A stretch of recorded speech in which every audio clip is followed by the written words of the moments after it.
What's up, folks? In this video, I want to share some of the apps that I vibe coded over the last, 3 to 6 months. The first example I want to show you is this AI image generator that allows me to use the Fall API. If you don't know what the Fall API is, it's an API that allows you to do really good image generation.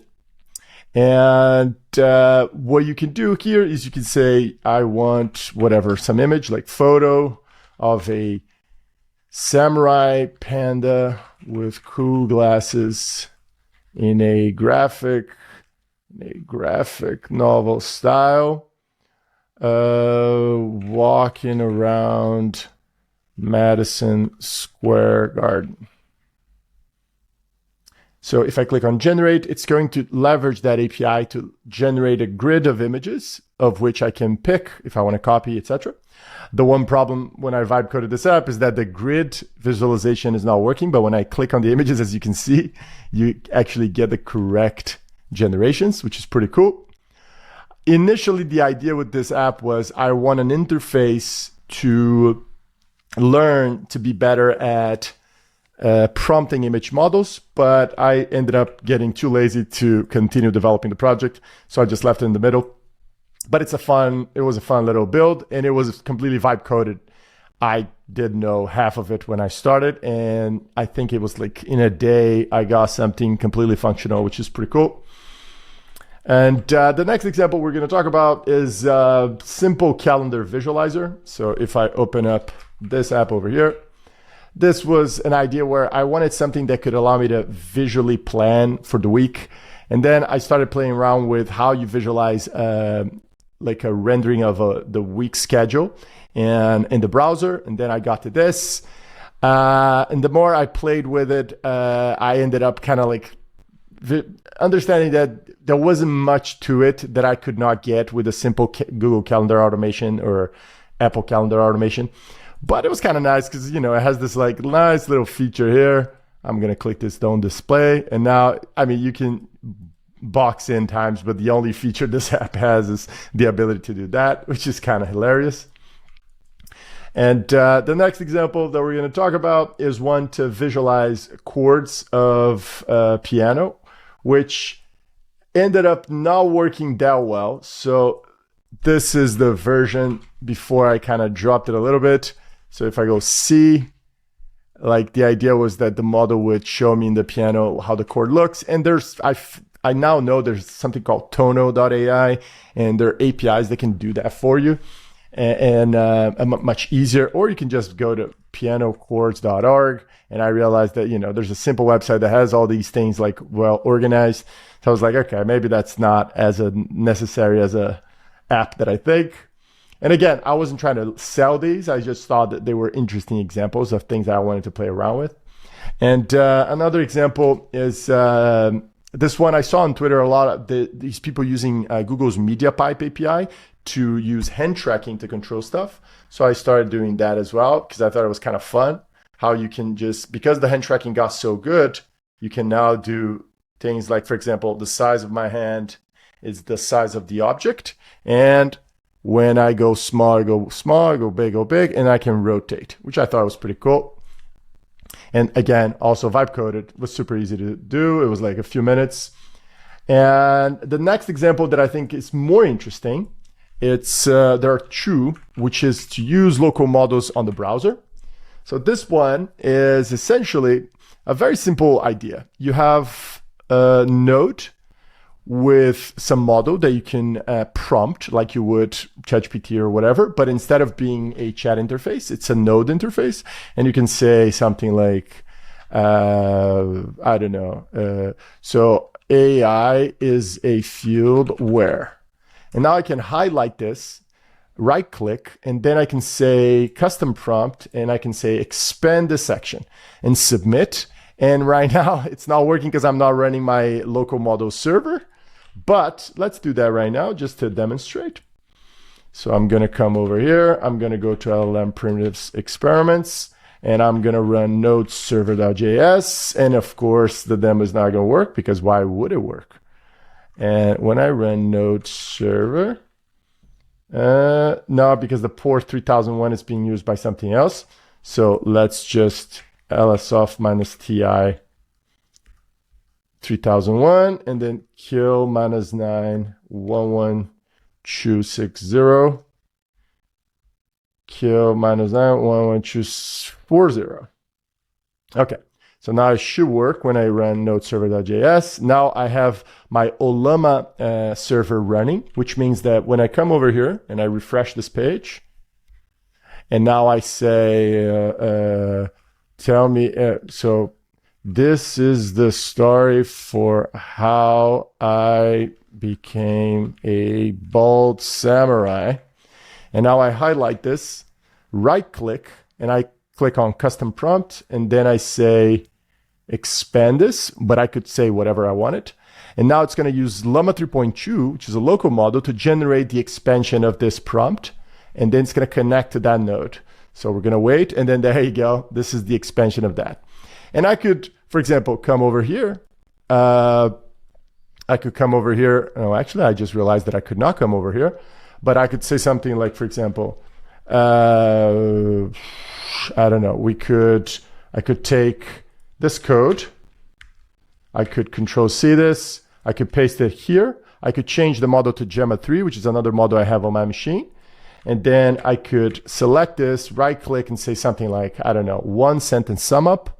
And now it's going to have another node with another 1 sentence sum up of this code that I paste in here. And this, I guess, when I initially started playing around with this, it was supposed to be something that allowed me to interact with the outputs of the models in different scenarios. And I wanted to see if I could have this node-like structure with right clicking. And it was kind of interesting to play around a little bit and see how it worked. This is taking a little bit longer because Gemma 3 is a bigger model, but it should have an output anytime now. It should, I hope. My laptop should be heating up, so it should work at any moment. Come on, please, pretty please. And we're going to see it in 3, 2, 1. We're going to do a little magic trick, and still nothing. Okay, so Gemma 3, 1 sentence. Yeah, there you go. I mean, this is not exactly a 1 sentence sum up, but it's all right. So as you can see, that was supposed to be something where you have like nodes coming out of this central node and doing different things with the output. And for the next example of something that I'm more interested in, because I like this idea of visualizing the output in different ways. So the other example, this one I like much more. It's the LLM Spreadsheet.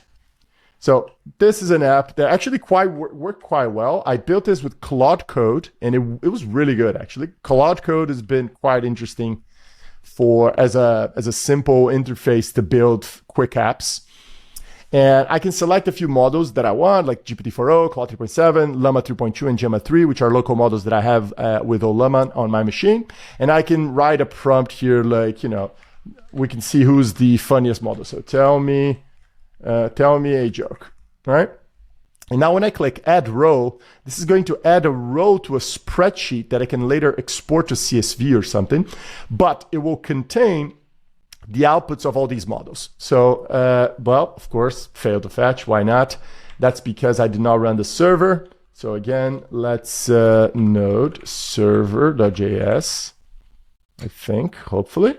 Okay, so now we're going to do this. And let's see, tell me a joke. And now the local models are running, of course, and they worked super fast because they were already loaded. But the API models are not working because the API, well, but that's the basic idea. And then you could save this to a CSV, and you can use it as an interface to see what the output of these different models look like and compare it, construct vibe coding checks and things like that, which I think is pretty cool. And that was one of my favorite ones so far, at least. And now I can delete this for a sec, and we can go to the next example. This was a PDF Fact Explorer. All right, I don't know if this thing runs. I don't think it's gonna run, but let's try it out. JSON Explorer. Okay, maybe the JSON Explorer is gonna work. I have no idea. So let's see, Fact Explorer. Nope. And the idea with this PDF fact extractor was to extract all the facts from any PDF as a way to facilitate LLM analysis of like a large document by analyzing individual facts from the PDF. And I think it's kind of funny because Microsoft just came out with something called Clamify from Microsoft, which I'm pretty sure I had the same idea way before. All right, folks. Now, obviously, it's not the same thing. And, it's not like I did anything super complex, and they actually did some really interesting work. So you should definitely check out Clamify, extracting high quality claims from language model outputs. But I think that this is one of the oldest examples I had. As soon as large language models came out, it was like, it would be very nice if we just extracted everything from a text and then analyzed those claims individually to facilitate the process of things like fact checking, so that you could leverage large language models for academic research workflows and things like that. So that was my original idea. And I think it's kind of neat that at least the concept I had in my mind was actually validated by real research examples of, real expert doing real things. So that was pretty nice. And the next example is this URL chunker, which is like in the same vibe, but instead of trying to extract facts, I was just trying to extract like snippets of valuable information from some source code. And then with that, I wanted to extract and put it in an interface that you can scroll, like you scroll through Instagram. And I thought it was a pretty cool example, but now I don't think it even runs. So it's not going to be exactly super useful. So if I go to URL chunker, it's not even going to run. Oh, maybe it will. Let's see.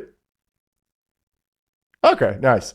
So the basic idea, which I don't think is going to run because the chunking and the scraping is not that great. But if I take a website like this one, documentation of something, and I paste it here and I click on chunk it, it would extract it into this chunking interface. And let me see if I make it big. Yeah, and the thing that I like is the interface itself. I think it was pretty cool, even though I am very bad at front-end development, as you can see. So I even hid part of the thing here, which is terrible.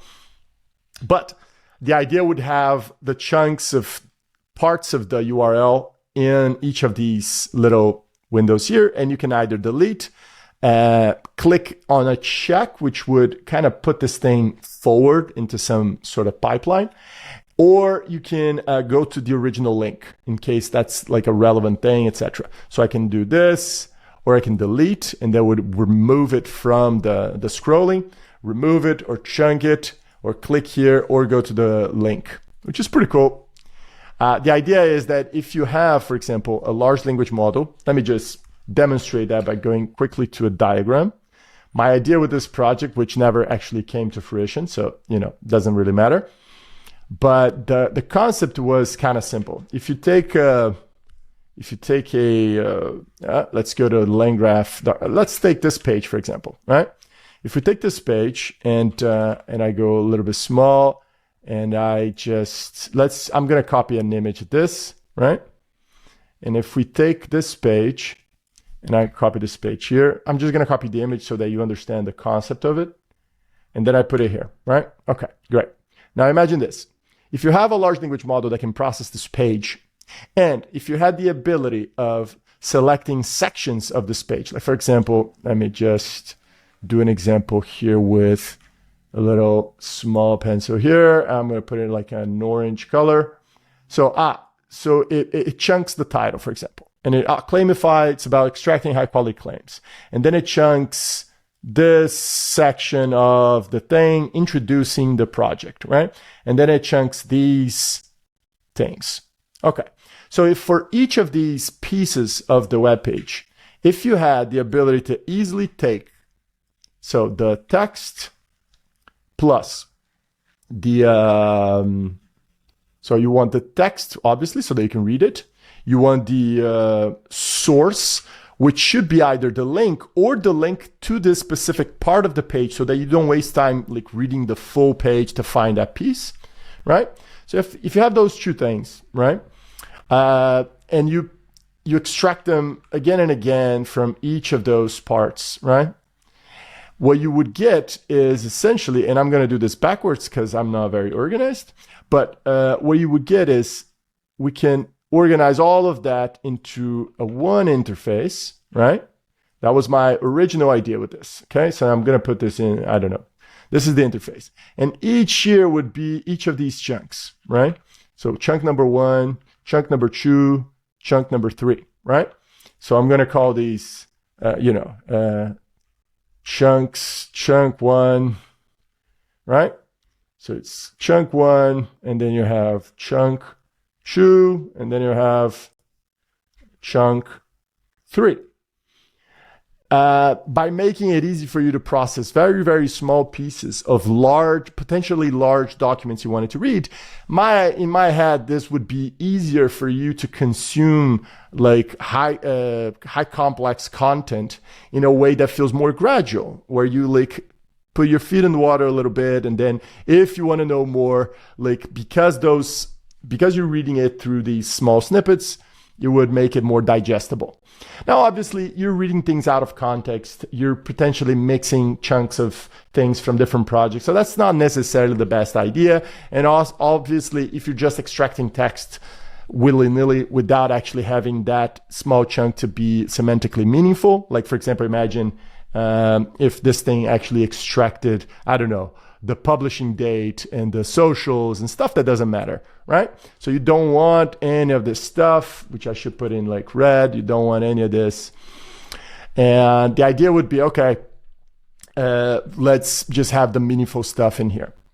But, with all the vibe coding stuff that I do, it's usually just playing around with an idea. The idea always looks more exciting than the execution. The implementation always ends up looking a little bit like, weaker and stuff like that. The next example that I have, this is my favorite of all time. This is one that I actually have used for productive purposes, and this actually works, which I'm really happy about. I tested recently. I tried to do a video on it, but it's way too complex for how it looks now. So this one is, so the folder should have a video and a JSON file. So when I upload, what happens is the JSON file is a transcript that I generated of this video using a tool called Whisper CPP. If you don't know what Whisper CPP is, you should know, because it's amazing and it's free, and it's essentially like super fast, super good, at least for English, audio transcription that you can run in your terminal. I've done videos on audio transcription in the past. I think those were the ones that did the best. And this tool is amazing. I have like a simple tool in my terminal that I can just say transcribe. And what this tool is using in the background is Whisper CPP. And what this thing is doing is, instead of me doing any transcription on the app itself, I don't really like that approach. What I like here is I have a playback of the video that accompanies the transcript that's on the right. And what's even cooler is that I can search the transcript by keyword over here, but I can, after saving my API key, I can come over here and I can say, what is this video about? Or even better, what are the tools described in this video? This is a video I did this is a video from some guy about AI tools for research, right? And if I click on Ask AI, processing your question, there you go, which is really cool. This gets you the output, and right now, for some annoying reason of the demos, it's giving me the timestamp where this video, where this answer was taken from. So the model, when it gives you a response, it validates with a section of the video. And usually, I mean, just because I'm trying to demonstrate it's not working, but let's just try that again. And I should get clickable links instead of just, there you go. And now I can go to those sections. I can go to sections I want to see if indeed I want to explore a little bit more about what's in the answer, because I get these clickable things where the audio transcription is going to match where I click, as well as the playback of the video. So that's really cool, because that means I can move between any parts of the video that I want, and that will match the transcription. I can do keyword search over here, and I can ask anything that I want to the video and have an AI model answer to me and validate with the timestamp of that video. So that is pretty super duper cool. And this is one of my favorites. And another one of my favorites, folks, is, let me just go over here. It's a video Q&A. Video Q&A doesn't work as well as that I would like. So I don't think video Q&A is going to do that great. But this is another one that follows the same principle of this one. It was actually the inspiration for this one that you just saw. And the idea is that you can do Q&As, like quizzes over video content. And of course, it's not going to work. Come on, npm run dev. Okay, so it's working. So now I'm going to open on localhost. There you go. So we can select and upload a video. I'm going to select this video, which is very small. There you go, 5 minutes. And now I can transcribe the audio. And then this is one of the things I don't like. Transcribing on the fly like this, I think I'm using the OpenAI Whisper API. I think I'm using whatever. That takes a little while. But once the video is transcribed, you can generate a quiz based on the video and then answer the quiz right here on the screen. So if I go like this, there you go. So I can visualize transcription. The transcription has these timestamps that are clickable and they go to the part of the video that I'm interested in. And I can generate a quiz. Like for example, I'm going to generate a 3-question quiz.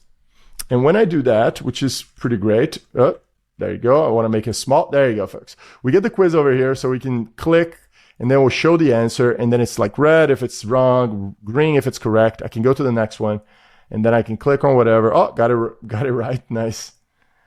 And got it wrong. And then I finish the quiz, and I know how many questions I got right. So this was a really cool, fun one that inspired the video chat app that I vibe coded later. So I just vibe coded this and I was like, this is cool because I was able to get the actual functionalities to work relatively fast without having a lot of experience with web development.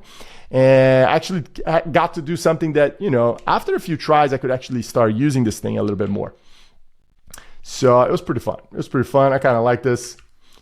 And next, folks, I think my quiz app should be here. But first, I'm going to show you some cool animations. This is based on one that I saw on Twitter that I thought was pretty cool. So essentially, it's like this cube-like visualization that I saw recently, and I thought it was like the coolest. So I had to like try to redo it. And you can control the number of particles. You can control the rotation. You can control the density of whatever.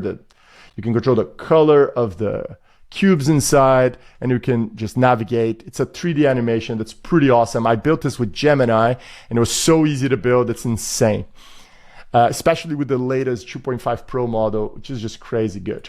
Now, folks, this is not my vibe coding app, but I want to shout out because it's in my vibe coding stuff.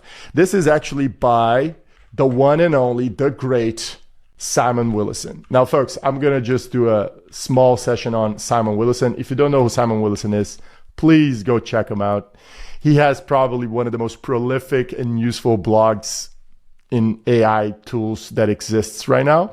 So everything you want to know about which tool to use for what is going on, what's the context of whatever tool that you're talking about, just come to this blog, just set up a RSS feed out of it, whatever you need to do.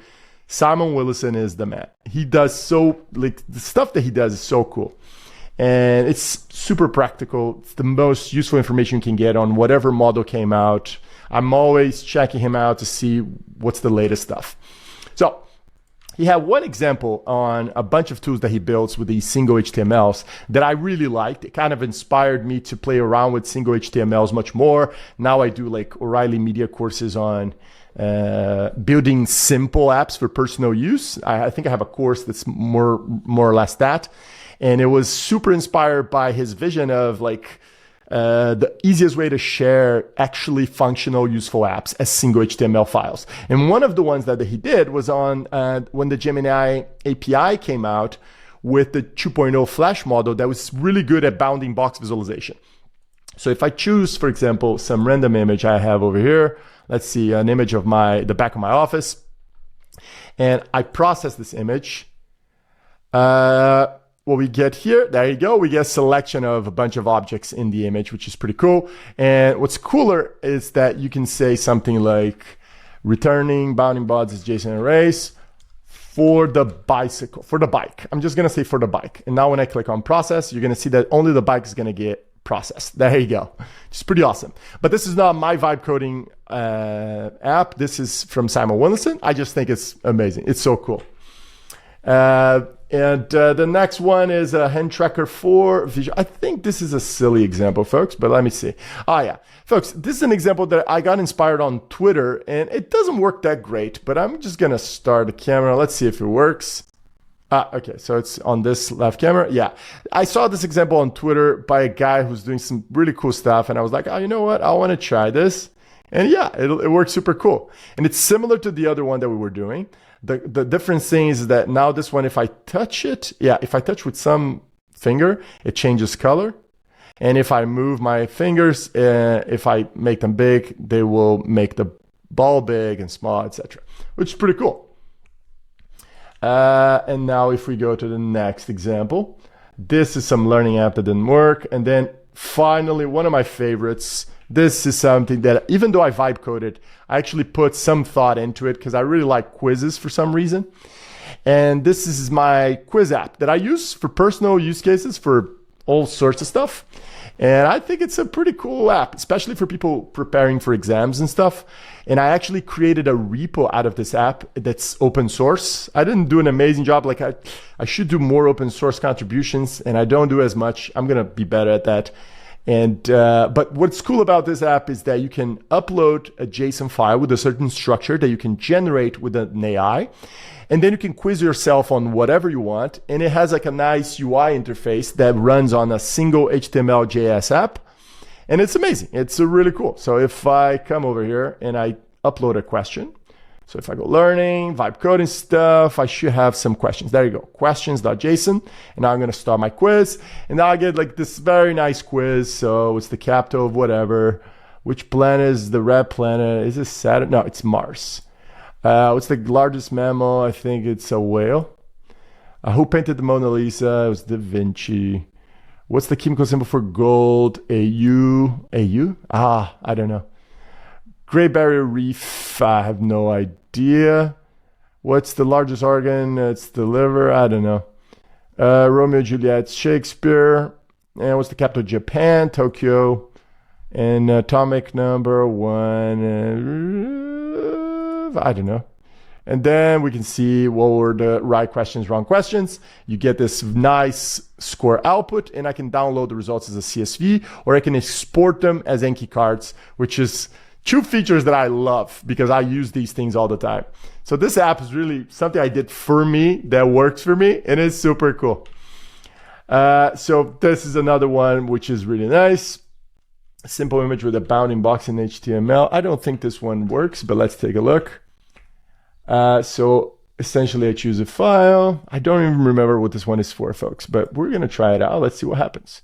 So I'm going to add a box. Okay. So this is for cropping images, but this is another one for, I think this is also Simon Willison, if I'm not mistaken. This is one that I was playing around with this stuff because he has so many cool apps on his repos and stuff. But yeah, it's another cool example. And then I did this typing app that I kind of like. It's pretty fun. I think I used Claude for this one. And I can just say start a test, and I can say around the rugged rocks, the ragged rascal ran. That was tough. That was fully left hand. And yeah, this was like a single prompt, if I'm not mistaken, with Claude or Gemini. I don't remember. I'm pretty sure it was Claude. And we got a typing app out of it. So that's awesome. And then we have the UI playground. So when I'm studying HTML or JavaScript and stuff, one of the funniest things that you can do, one of the most interesting things you can do is just set up an experimental playground yourself with vibe coding so that you learn about the elements and the different things that exist within the universe of HTML and JavaScript on this little experimentation playground. So you have, button. I can play around with buttons. If I click, there's a reaction. I can click on an animation. I can play it, and then I have to go to somewhere. There you go. The animation plays here because I didn't plan this correctly, but it's kind of hilarious. So the animation's right here, and I can have forms. So I can say blah, blah, blah, submit the form, and it doesn't like that I put something there. So I can say this. And in the events, I can play around with this. I can change the text. So all of these things are meant to be things to experiment with different elements and interactivity when building HTML, JavaScript app. That's it, folks. Thanks for watching. Don't forget to like and subscribe, and I see you next time. Cheers.